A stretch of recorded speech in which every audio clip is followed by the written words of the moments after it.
While we wait for that, a stunning revelation by the former interim head of the Democratic National Committee, Donna Brazile, finding proof Hillary Clinton rigged the primary campaign, secretly taking over the DNC nearly a year before winning the nomination.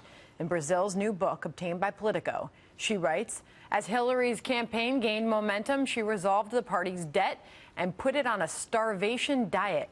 It had become dependent on her campaign for survival, for which she expected to wield control of its operations. Jonah Goldberg is senior editor of National Review and a Fox News contributor. This excerpt from her book, Donna Brazile, getting a lot of attention right now. Jonah? Yeah, no, it's an amazing story, and it basically, you know, for everyone who called Bernie Sanders a conspiracy theorist and that he was just sort of paranoid and out of his gourd for saying that the primaries were rigged, this proves him entirely right. I mean, this is like if the JFK files that were released last week actually had all of the stuff about a second gunman, space aliens, and all of that, you'd see all these guys who work in like used bookstores saying, I'm right. That's Bernie Sanders today, because the thing was rigged. Hillary Clinton had basically taken over the Democratic Party. And it's pretty amazing. I think one of the things that there are two things that people aren't paying attention to in this so far this morning. The first is this really does show what unbelievable damage Barack Obama had done to the Democratic Party and left it in a shambles so that it was vulnerable for someone like Hillary Clinton to be able to basically bribe them into handing over the keys to the party. Donna Brazile hits on just that, Jonah. She points out that Obama, quote, left the party $24 million in debt. She goes then to further charge Wasserman Schultz, Debbie Wasserman Schultz, the former chair, with exacerbating the party's financial strain by refusing to trim down the DNC staff during non-election years. I want to pull out another quote from Donna Brazile's piece here. She says, quote, keeping this secret was against everything I stood for, all that I valued as a woman and as a public servant. Hello, Senator, she quotes herself. I've completed my review of the DNC and I did find the cancer, I said, but I will not kill the patient. Jonah. Yeah, no, it's an amazing part of it. And look, I've actually known Donna Brazile for coming up on 20 years now. I used to be on a CNN Sunday show with her that no one watched except for close friends and relatives.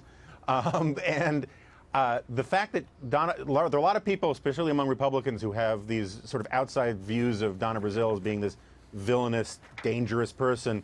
I actually think she's a pretty honorable, decent person. But whatever view you have of her, for her to be writing this really does demonstrate that the Clintons are done in the Democratic Party.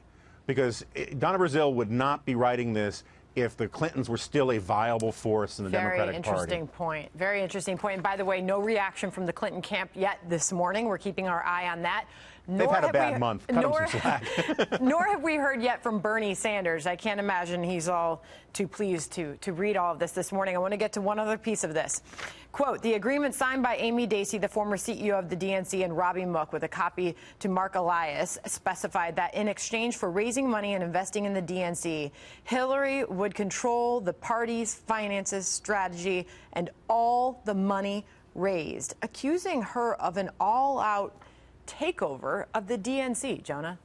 Yeah, well, this is one of the ironies about Hillary Clinton. She was a terrible outside politician. She wasn't a front-of-the-room candidate, but she was a really good backroom politician. She was a good worker of the bureaucracy. And this is just the chutzpah of basically saying to the DNC, we're going to take over everything. And it's like one of these like sort of Russian mafia companies, outfits that comes over and takes over corporations and just bleeds them dry. She basically said to the DNC, we own you now, but one of the things you're going to have to do is if anybody claims that we're rigging the system, you have to call them paranoid, you have to attack them as being insane. And they kind of pulled it off. They just weren't good enough at actually winning an election. I'm sure we're going to see a continued response to all of this morning, considering it is just out and just starting to get a lot of attention. Jonah Goldberg, thanks for coming on this morning. Great to be here. Thank you.